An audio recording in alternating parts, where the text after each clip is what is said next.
Informations bien fouillées concernant tous les domaines de la vie du pays. Le magazine Humura Burundi est diffusé sur le web via le site de la RPA www.rpa.bi. Humura Burundi. Mesdames et messieurs, bonsoir et bienvenue au magazine Humura Burundi de ce dimanche 7 juin 2020, dont voici les principaux titres. Les tueries continuent à faire parler d'elles au Burundi. Dans cette édition, nous nous rendons dans les provinces de Ngozi et de Cibitoke. Démenti de la conférence des évêques catholiques du Burundi, ces prélats ni avoir porté plainte auprès de la Cour constitutionnelle, contrairement au dire de cette dernière. Dans le mini-magazine Uwahuka, nous suivrons les réactions des uns et des autres sur la décision prise par la Cour constitutionnelle et les conséquences pouvant en découler. Et voilà pour les grandes lignes de ce journal. À la présentation, Trésor Nyongabo, Lucie Kabera et ingénieur Égide Mwemero de l'autre côté de la cabine technique. Ouvrons ce journal par la page sécurité. Un habitant de la commune Kiremba de la province Ngozi a été sauvagement tué à coups de machette ce samedi 6 juin par les Imbonerakure du parti CNDD-FDD. Les conflits politiques seraient à l'origine de cet assassinat. Les détails avec Hervé Niyuhire. Cette personne assassinée à coups de machette ce samedi est connue sous le nom de Félix Sengiyumva, alias Musafiri, originaire de la colline Ruhama de la commune Kiremba en province Ngozi. Selon les informations recueillies sur les collines Chiri et Ruhama, Félix Sengiyumva a été tué vers 20h de ce samedi. Les mêmes informations indiquent que les Imbonerakure accusent les membres du CNL d'être responsables de ce crime. L'un des habitants raconte.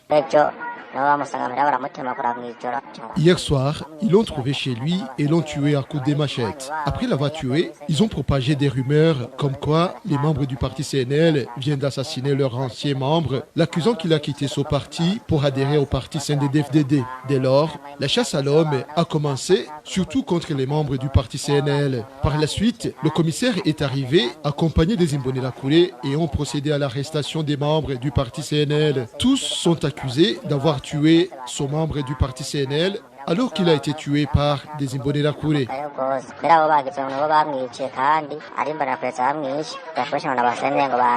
Les habitants de la localité précisent que Musafiri a été assassiné parce qu'il avait quitté le parti CNDD-FDD pour adhérer au parti CNL. Une décision qui a frustré ses anciens compagnons jusqu'à jurer de lui faire la peau comme sacrifice une fois que le parti CNDD-FDD aura remporté les élections.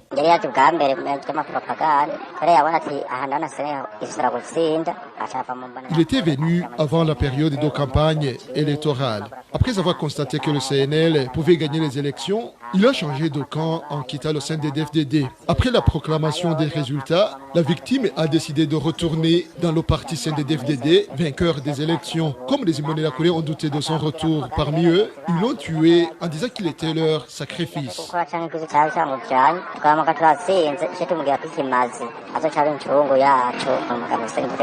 Contacté à ce propos, Stanislas Nyonzima, administrateur de la commune Kiremba, a indiqué que cette personne a été tuée par des individus non encore connus, mais que des enquêtes pour démasquer les responsables sont en cours. Actuellement, la paix gronde au sein des membres du parti CNL de ces deux collines, car les personnes déjà arrêtées pour des réseaux d'enquête font partie des individus déjà menacés de mort par les membres du CNDD-FDD.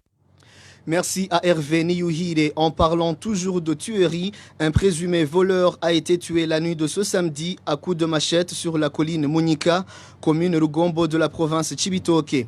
Dans cette même province, un corps d'un octogénaire a été retrouvé vendredi dernier sur la colline Rusororo en commune Rugombo, 2 semaines après avoir été porté disparu.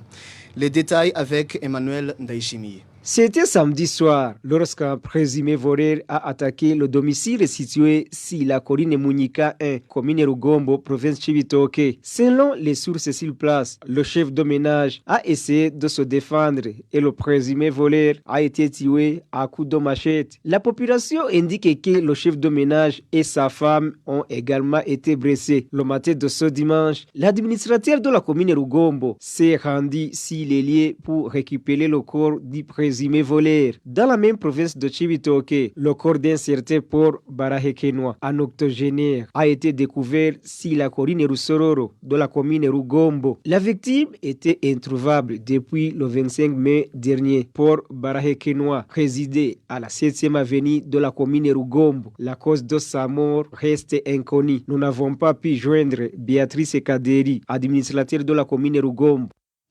Merci également à Emmanuel Ndaïchimie, page santé à présent. Au moins 7 agents de l'ONG GVC Antenne Ruyigi ont récemment été testés positifs au Covid-19. C'est après qu'un des chauffeurs de la dite ONG ait succombé à ce virus faute d'assistance alors qu'il présentait tous les symptômes. De son côté, le ministère de la Santé a déjà fait savoir que le gouvernement n'a pas les moyens de lutter contre cette pandémie. Le point avec Josiane Mouzaned. Tous les 7 agents de l'ONG GVC évacués sur Bujumbura étaient mal en point et ont été directement acheminés à l'hôtel Source du Nil pour y être traités. Selon nos sources, plus de 2 semaines après, 4 d'entre eux ont été autorisés ce samedi à regagner leur domicile respectif et les 3 restants sont toujours sous surveillance médicale dans le même hôtel. Alerté par le nombre élevé des personnes souffrant du Covid-19 à Ruyigi, le ministre de la Santé a envoyé une délégation ce vendredi pour s'enquérir de la situation. À la tête de cette délégation figurait un certain Salvatore, chargé du service d'urgence au sein du ministère ayant à la santé dans ses attributions. Nos sources à Ruyigi font savoir qu'au lieu d'aider le personnel soignant de ce district, la délégation n'a fait que proférer des menaces à leur endroit, leur faisant comprendre que quiconque divulguera le nombre de malades atteints de cette pandémie en subira les conséquences, lesquelles conséquences iront jusqu'à la sanction disciplinaire. C'est au moment où le personnel de l'ONG GVC travaille souvent dans le secteur du rapatriement, un de leurs chauffeurs ayant d'ailleurs succombé à cette maladie quelques jours seulement après être revenu de sa mission en province Makamba. Pour le moment, les agents de santé qui se sont entretenus avec la RPA mais qui ont voulu garder l'anonymat pour leur sécurité disent être dépassés et se sentent résolus à enseigner aux familles des personnes atteintes par ce virus comment se protéger et à la population d'observer les gestes barrières préconisés par l'Organisation mondiale de la santé, OMS en sigle, vu que le gouvernement n'est pas capable de protéger ses gouvernés. Des informations en possession de la RPA révèlent qu'aujourd'hui, le matériel disponible ne leur permet que de tester 20 personnes en une semaine, d'où leur incapacité à examiner toutes les personnes contacts. Pour rappel, le ministre de la Santé, le Dr Tadendi Koumana, a annoncé ce lundi 3 juin au haut cadre du ministère de la Santé que l'État n'a pas les moyens pour faire face à cette pandémie et que par conséquent, la population doit se débrouiller. C'était au cours d'une rencontre qu'ils font chaque lundi. Nous avons encore une fois tenté de contacter le ministre ayant la santé dans ses attributions, mais en vain. Oui, Josiane Mouzaneza, page politique sans transition. La conférence des évêques catholiques du Burundi dit avoir été surprise par la déclaration du président de la Cour constitutionnelle faisant référence à une quelconque plainte déposée par la dite conférence. Dans une déclaration publiée ce 5 juin 2020, ces évêques affirment n'avoir jamais porté plainte auprès de cette Cour. Le point avec Walter Quizera. Après l'annonce des résultats définitifs des élections récentes par la Cour constitutionnelle, les membres du Conseil des évêques catholiques du Burundi ont réagi ce samedi. Ils font savoir que la Cour constitutionnelle a menti à leur sujet. Nous avons été très surpris d'entendre la Cour constitutionnelle citer la conférence des évêques catholiques du Burundi comme si elle était plaignante en ce qui concerne cette élection. La conférence épiscopale n'a jamais fait recours auprès de cette Cour. Tout ce qu'elle a fait a été de rendre compte au public de son travail d'observation pour lequel elle avait reçu l'accréditation. Quant à la question de savoir pourquoi ils ont signalé les irrégularités constatées lors de ces élections, ce conseil fait savoir qu'il n'a fait que répondre à la sollicitation de la même Cour. Le président de la Cour constitutionnelle a demandé lui-même avec insistance et urgence les éléments illustratifs des irrégularités que la conférence épiscopale avait déplorées dans son communiqué du 26 mai 2020. La conférence épiscopale lui a transmis de bonne foi quelques éléments dans une note confidentielle, étant donné que son rapport complet d'observation des élections est destiné en principe à la CENI. Et le Conseil des évêques de regretter que la Cour constitutionnelle les ait pris pour des politiciens. Nous déplorons le fait que la conférence épiscopale ait été considérée à tort comme plaignante, ce qui sème la confusion dans l'esprit de la population. Nous refusons d'être confondus avec quelques partis politiques ou individus compétiteurs que ce soit. Il n'y avait aucune raison à ce que nous portions plainte, car dans l'élection en question, le rôle de l'observateur était, je cite, de ne noter et ne consigner que les irrégularités et faits observés de ses propres yeux. Pour clore leur communiqué, le Conseil des évêques catholiques dit avoir pris acte de la décision prise par la Cour constitutionnelle et invite les Burundais à rester sereins et à se battre pour une justice équitable. Merci à Walter Kwizera pour ce reportage. Une courte pause et poursuivons avec ce journal. Les réfugiés burundais du camp de Lusenda en RDC demandent au HCR de leur donner une ration alimentaire suffisante comme ils le faisaient auparavant. Selon ces réfugiés, le HCR ne leur donne actuellement que la ration réduite de moitié. Marie-Ange Irakoze nous fait le point. Ces réfugiés burundais du camp de Lusenda indiquent qu'ils obtiennent actuellement une ration alimentaire à moitié réduite. Nous, réfugiés du camp de Lusenda, menons une vie très difficile. Nous étions habitués à recevoir la ration alimentaire chaque mois, mais depuis que le HCR et le PAM ont décidé de distribuer la ration une fois les 2 mois, ils nous donnent la même quantité. Auparavant, on recevait $12 par mois et par tête. Ces réfugiés demandent au HCR de distribuer la ration alimentaire mensuelle comme il le faisait. Si tu entres dans le ménage ici à Lusenda, les enfants pleurent de faim. Le HCR ne nous a même pas indiqué une date de la distribution de la ration. Nous demandons qu'on donne la ration alimentaire chaque mois. C'est ce qu'ils faisaient auparavant. Ces réfugiés burundais de Lusenda en République démocratique du Congo indiquent qu'ils ne savent pas comment ils vont survivre durant les 2 prochains mois. Même la ration reçue le 17 mai dernier ne nous a pas permis de joindre les 2 bouts du mois, se lamente-t-il.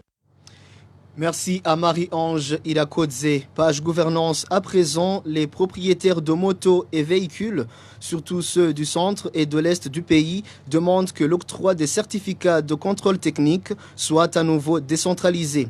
Depuis 4 mois, ils sont obligés de descendre sur Bujumbura pour récupérer ce document. Le point avec Balthazar Miburu. Avant le mois de février de cette année, les documents de contrôle technique pour des motos et de motobajages étaient livrés dans 4 endroits différents dans tous les pays, c'est-à-dire à Bujumbura, Ngozi, Gitega et dans la province Bururi. Dans tous ces endroits, il y avait également des garages de l'Office de transport en commun qui étaient chargés aussi de la distribution de ces documents. Cela facilitait les propriétaires de véhicules vivant à l'intérieur du pays de trouver ces documents sans problème, comme ils le témoignent eux-mêmes. Mais depuis le mi-février de cette année, ces documents se retrouvent à l'Office de transport en commun de Bujumbura seulement. La seule raison de cette monopole est que le gouvernement est en train de renouveler ses équipements matériels dans ces autres provinces. Pour ça, un délai de 2 mois avait été donné pour l'installation de ces nouveaux matériels pour que ces documents puissent être livrés à la normale à l'intérieur du pays. Mais jusqu'à aujourd'hui, l'octroi de ces documents à l'intérieur n'a pas encore repris. La population de l'intérieur du pays qui ont des véhicules nécessitant ces documents, en s'entretenant avec la RPA, ont demandé que la livraison de ces documents dans leur province soit reprise car le fait d'aller le chercher à Bujumbura leur coûte cher. De plus, De plus, comme il rencontre d'autres en provenance des différentes provinces à la recherche de ces mêmes documents, cela les oblige de passer plus de 4 jours pour les avoir et par conséquent, cela perturbe les activités, surtout pour ceux qui font le transport. Quant aux fonctionnaires de l'État et les autres organisations, ce n'est pas plus facile d'avoir la permission d'aller chercher ces documents. Pour les commerçants, passer plus de 4 jours sans faire le commerce, c'est une énorme perte. Certains ont décidé de trouver ce qu'ils peuvent aller les chercher dans leur place. Même si le fait d'envoyer quelqu'un les consomme le double de ce qu'ils devraient payer pour ces documents. Pour le moment, beaucoup ont décidé de voyager avec les documents invalidés et accepter de payer des amendes ou de donner des pots de vin. Les agents de l'Otraco indiquent jusqu'à présent ils ne savent pas à quand ces activités de livrer ces documents vont reprendre à l'intérieur du pays, car jusqu'à présent, l'installation des nouveaux équipements n'ont pas encore même commencé, ni en Gozi, ni à Gitega, ni même à Bururi. Balthazar Mibouro, page Société. Avant de clore ce journal, la flambée des prix du charbon s'observe dans la ville de Bujumbura depuis près de 2 mois. La raison avancée par les commerçants pour justifier cette hausse serait les pots de vin leur exigés par certains policiers et Imbonela Koulé du parti au pouvoir, le CNDD-FDD, en cours de route. Vicky Chris, Ninheretse.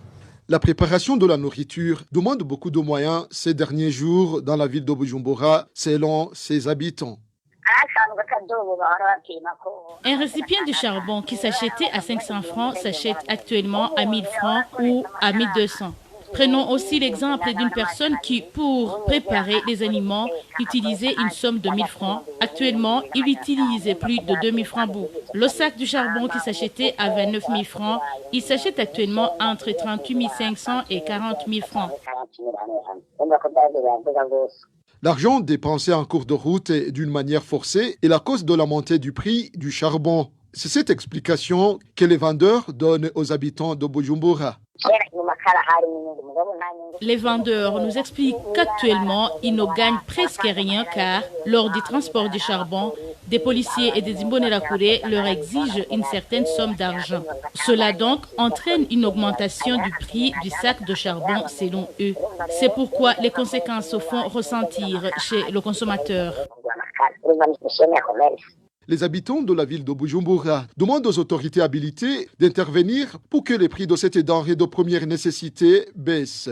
À ce propos, nous avons essayé de joindre Freddy Mbonima, maire de la ville de Bujumbura. Son téléphone est sonné, mais sans que personne ne décroche. Merci à toi, Vicky Chris Ninheretse. Et pour clore en beauté cette édition, la rubrique Uwaruka de ce dimanche revient sur la décision de la Cour constitutionnelle où nos invités vont donner leur point de vue sur cette décision et les conséquences de cette dernière sur la politique du Burundi. La rubrique Uwaruka vous est présentée par Clovis Nyonzima.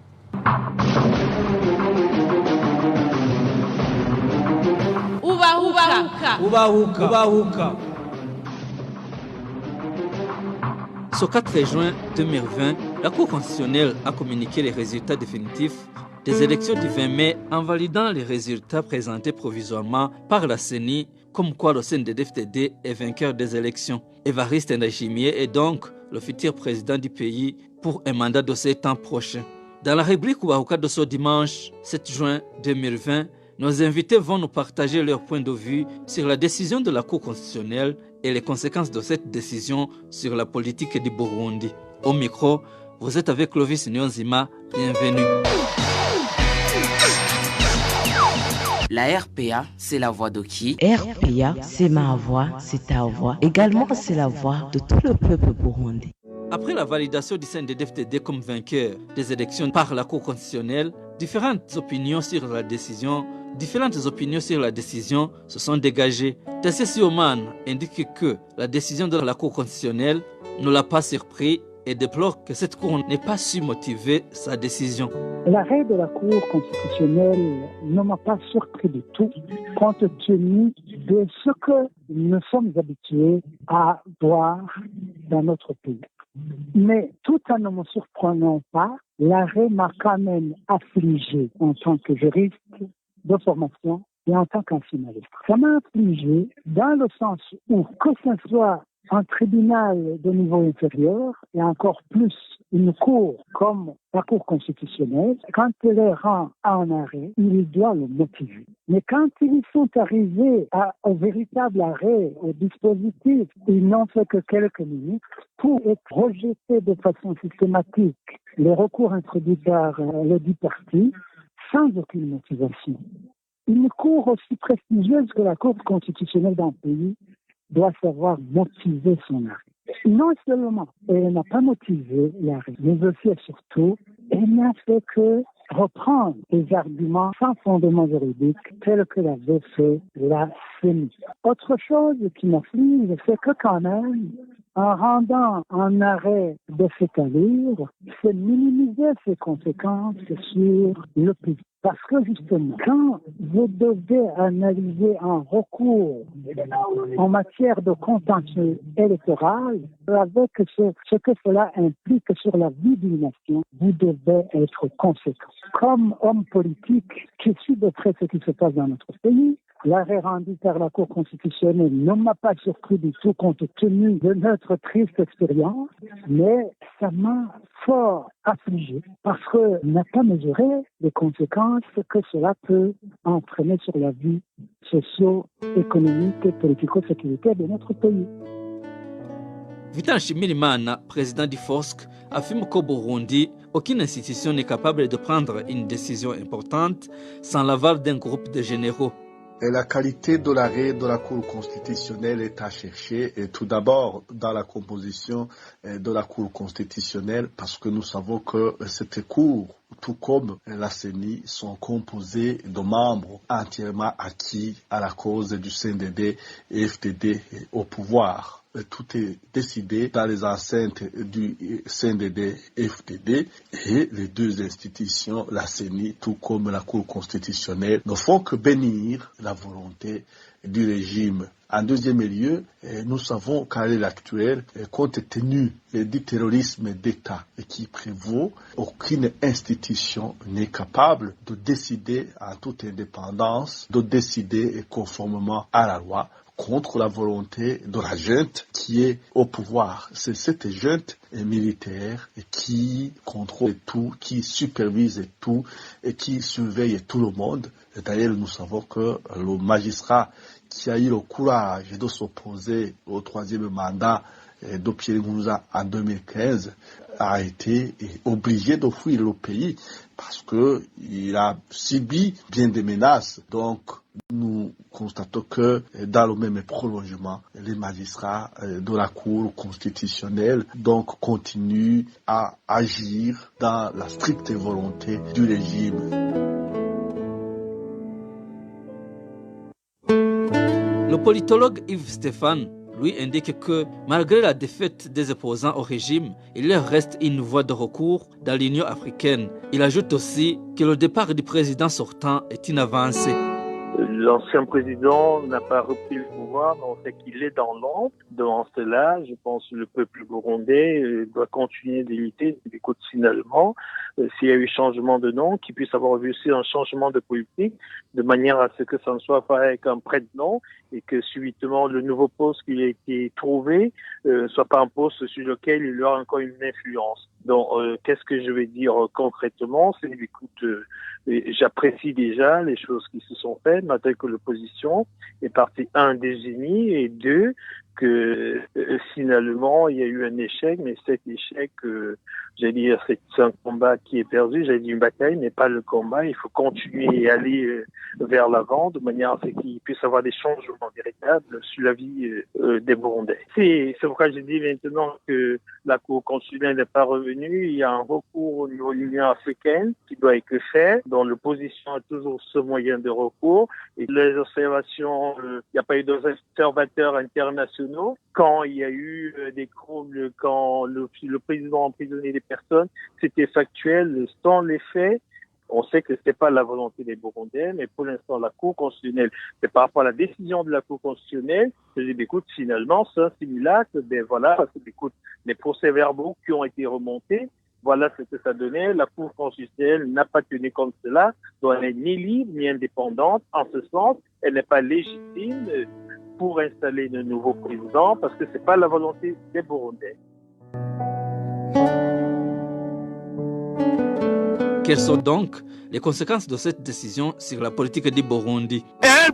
La radio des sans-voix. Pour Tassia Sibomana, les conséquences ne manquent pas, surtout que c'est difficile de diriger la population qui n'approuve pas votre autorité. Oui, les conséquences peuvent être nombreuses, mais à mon avis, la première, c'est d'abord, si vous êtes convaincu que vous dirigez un pays sans avoir été élu par le peuple, il y a quelque chose qui manque. Ça veut dire ce sentiment d'amour entre le dirigeant et le dirigé n'y est plus. Parce que vous vous dites, comme ils ne m'ont pas élu, moi je veux faire ce que je veux, même les promesses que j'avais tenues, je peux les faire ou ne pas les faire, parce que je n'ai plus cet amour envers le peuple. Le peuple non plus, qui fait qu'il n'a pas voté pour vous, et quand le peuple, justement, voit une action ou un acte qui ne l'avantage pas, qui est posé par un dirigeant qu'il n'a pas élu, même s'il revendique un tout petit peu, ce dirigeant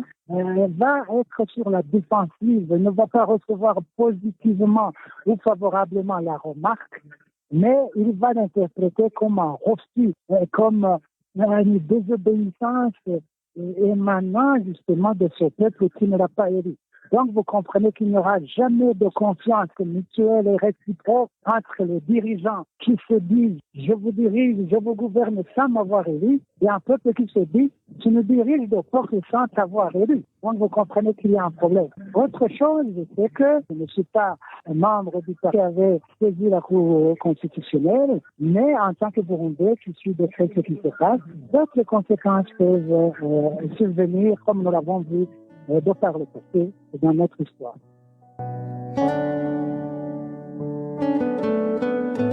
Selon Vital Nshimirimana, des décisions illégitimes et illégaux même révolter la population, ce qui mène à la guerre. En conséquence, c'est que quand le peuple exprime sa volonté et que cette volonté est diluée ou est tout simplement supprimée par des institutions qui étaient censées servir le peuple, ça crée une très grande frustration au point de susciter une crise politique et sécuritaire grave. Jusqu'à présent, on ne sait pas encore quelle sera la réaction des militants du CNL compte tenu du traitement dont ils ont fait objet. Donc, ces institutions ne constituent pas ou ne contribuent pas d'aucune manière donc à l'évolution démocratique dans le pays.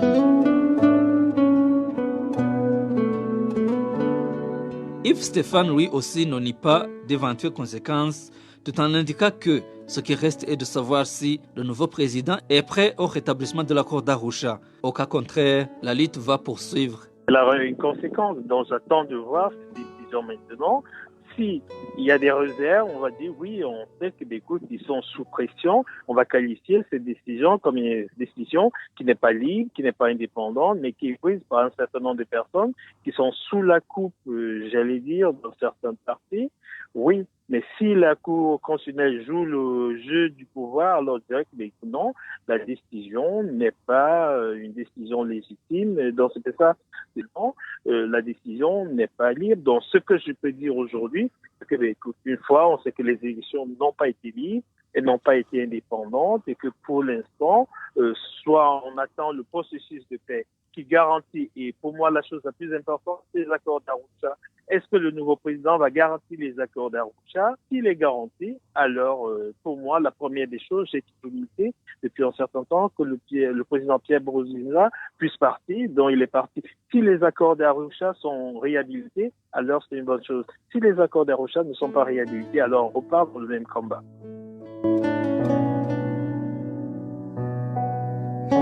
C'est sur ce point de vue du politologue Yves Stéphane que s'achève la rubrique Ouaka de ce dimanche, qui était centrée sur ce que différentes personnes pensent de la décision de la Cour constitutionnelle et les conséquences de cette décision sur la politique du Burundi. Merci à nos invités. Merci à vous tous qui nous suivez. Au micro, vous étiez avec Clovis Nyonzima. À la prochaine.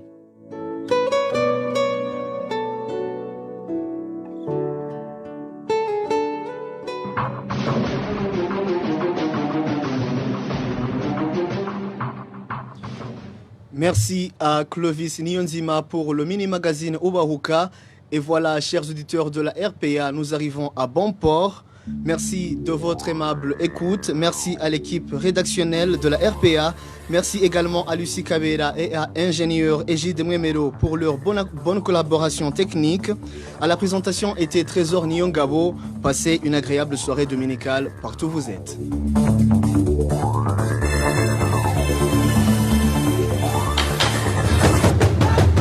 C'était le magazine Humura Burundi.